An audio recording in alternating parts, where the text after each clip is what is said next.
former head of security together with Ascom Satar. Bola na agaw na naman ng Rice Vanguards. JV to Ken Mokon, who pulls the trigger and cashes in from deep. Yeah, I watched one of Nueva Ecija's videos sa kanilang social media at tinatanong nila doon kung sino yung pinaka sa maraming bagay, no? Okay. Pinaka gutom after practice, pinaka makulit, pinaka maagang dumating bago mag-practice, at ang pinaka makulit daw si Kenneth Mokon. Talaga. Foot on the line there para sa kanya. Alam mo, dito sa Batangas City, lagi silang umaapak niya sa linya niya. For some reason, I mean, we probably have the most long two-point shots here in this venue. Siguro nga. You would know, you always cover the games here. Oh, madalas kami ni Miss Lyra Punsalan dito eh. As Ryan Reyes lays it up and in. And just look how good defensively Nueva Ecija has been in this game. We're already approaching the halfway point of quarter number 4 here. And Nueva Ecija has only let Quezon City score 37 points in this game. I mean, when you look at that third quarter, it was the lowest output for Nueva Ecija. They had 20 points, but just holding Quezon City to just 5 points in the third. Yeah, that definitely says a lot. Again, yan yung Kaapak talaga. 2-point shot ni Kenneth Mokon. Maybe if he were a half size smaller, that would have been a 3-point shot para sa kanya. 43 na rin ang lamang. John Wilson. Supply galing sa labas. Sidney Mosqueda. Dating LSGH to Javi, di ba? Yes. Libre siya sa ilalim. Di siya nakita ni Sarah Joseph. It finally gets into his hands. But just a little bit too strong on that floater. And also the brother of Zamboanga's Chino Mosqueda. Magkapatid pala sila. Yes, oo. John Wilson, mintis pa din. I mean, just going back to that Abra San Juan game again, we mentioned yung subplot between Orlan Wamar, Mike Ayonayon, and of course, you've got Marvin Taiwan, first-time All-Star, coming into his own for a different team in Abra. And despite the influx of players, including Mike Ayonayon, he has certainly been the catalyst playing that point guard spot for the Weavers. That should be a fun matchup on Thursday. So Palpal, inabot ni Jam Ramito. And I think Marvin Taiwan has waited long enough to be having that share of the spotlight, because he really played behind the shadows of Orlan Wamar, although he was a spectacular backup for the Knights and for Orlan Wamar during his time there. Marvin Taiwan has already experienced being a big-time player in this league, and it was only a matter of time before he rose back to that kind of stature. If you remember, before, he was the star of the Novotas clutch when we were starting this league. Right now, being the lead point guard for a strong team like the Abra Weavers, that just definitely says a lot about his growth, to be able to orchestrate despite the amount of talent that they have. That's very impressive. May foul na tinawag, no? Against Quezon City. Still only 37 points. Man, it's been quite a lengthy drought for them. And this is a team that averages around 75 points per game this season. Itong free throw na ito, atid sa atin Extreme Appliances, ang subok at kompletong appliance brand ng Pilipinas. And barely getting half of those points. But we do still have 4 minutes and 23 remaining. Oh, grabe. In a span of almost 2 quarters, they've only held Quezon City to just 11 points. Ayun na nga eh. 29-26 ito kanina, no? And this is all in the quest of Coach Don Dulay having his boys prepared and going the extra mile in every opportunity. Approaching 4 minutes here. Pretty much, with the exception of Manaytay and JV Marcelino, these are the third stringers now for Nueva Ecija Rice Vanguards. Bobby Balucanag, Tyrone Chan, and Ken Mocon. Bobby Balucanag comes away with a steal. JV Marcelino all the way for 2. 83-37. Man.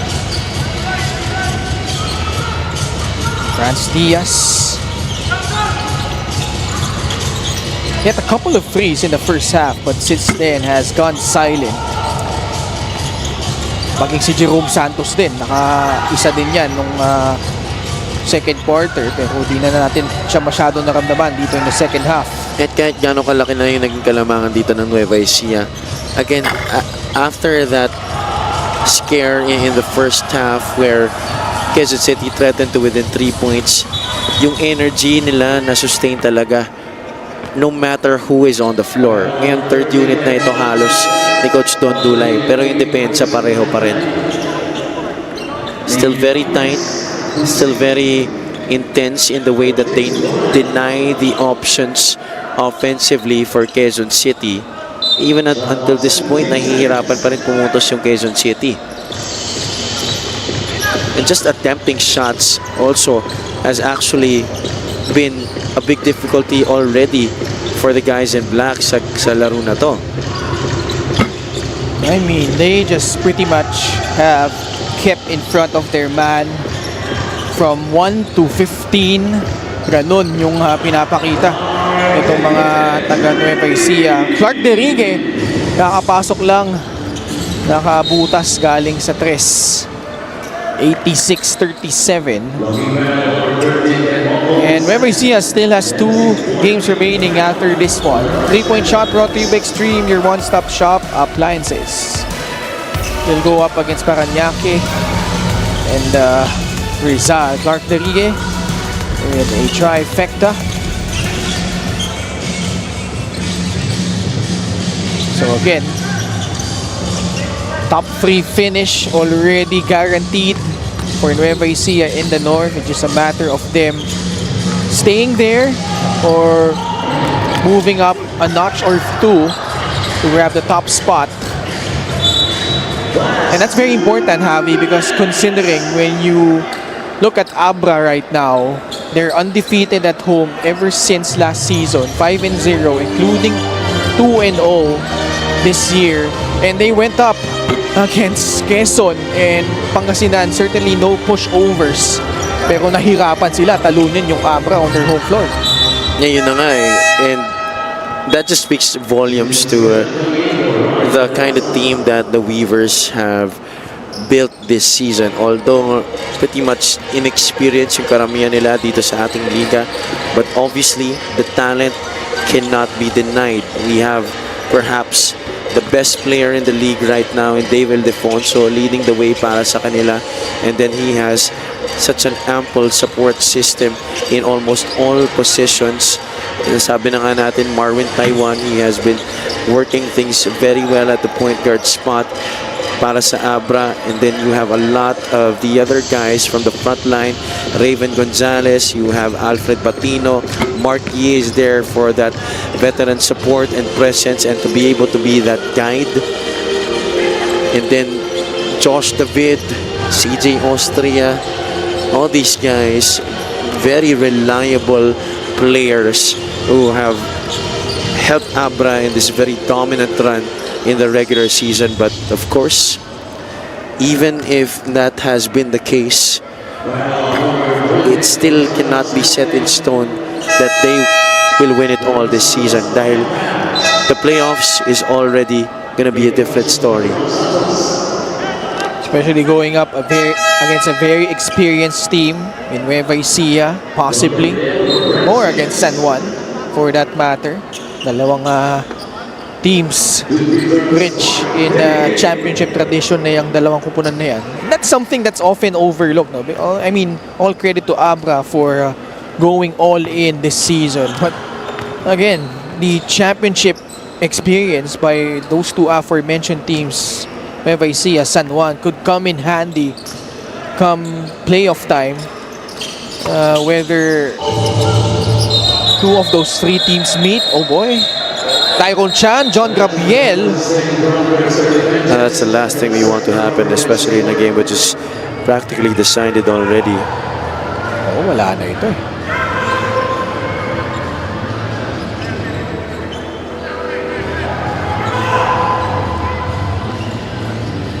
Someone is shouting, I think, on the side of Nueva Ecija. Let's see what happened here. Gabriel and Tyrone Chan seem to have gotten entangled.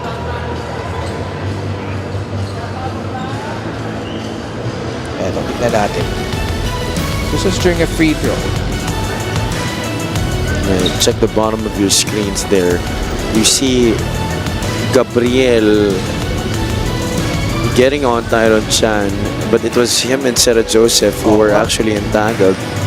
And then Tyrone Chan is trying to stand up for himself right there. Dahil etong si Gabriel, I think he was just trying to stand up for his teammate, but I don't think that there was any reason for him to do so dahil wala namang halos ginawa si Tyrone Chan. Nagka-buhol-buhol lang yung mga kamay nila, and that was it. I don't think there was any hit or anything. I found no reason for Gabriel to do that on Tyrone Chan. Parang sa sitwasyon na yun, gusto lang niya makawala, no? Sa pagkakabuhol niya kay Sarah Joseph. Man, this one pretty much decided already. 50-point advantage for Nueva Ecija, just waiting for the final score here. You've got Cebu versus Davao Occidental waiting in the wings. Had to happen with less than a minute remaining. We only have 44.9 seconds to play in this game. So matagal pag-review ng ating officiating crew. Maynard Centeno, Jay Francisco, and Zen Manansala with George Magsino there. Yeah, they're really being thorough enough in deciding what punishment to give to both Tyrone Chan and John Gabriel. Well, this pretty much seals the fate for Quezon City. So yes, they're out of the running already in the play-in.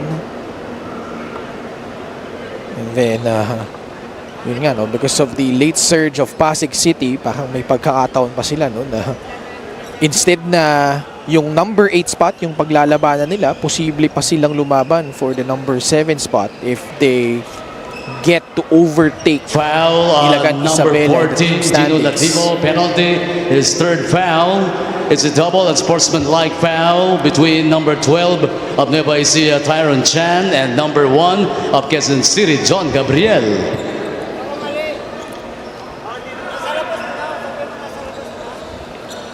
Okay. So a foul. And then, both Tyrone Chan and John Gabriel whistled for unsportsmanlike fouls. That will pretty much cancel things out. Meron pa ba? Bumalik pa sila sa monitor. They're still trying to look for something here. Okay, si Sarah Joseph yung tinawagan nung foul. And then, pagkatapos nun, silang dalawa nga, si Gabriel at si Chan. Mali lang yung tinawagan ng foul kanina. I think they announced it on someone on the bench for Quezon City. Yeah, different player. Dahil penalty na ang Quezon City, 2 free throws para kay Tyrone Chan. Okay, order restored. Nihintay na lang po dito yung final score. Again, Nueva Ecija, at the very least, mayroon pa silang isang natitirang mabigat na assignment, no?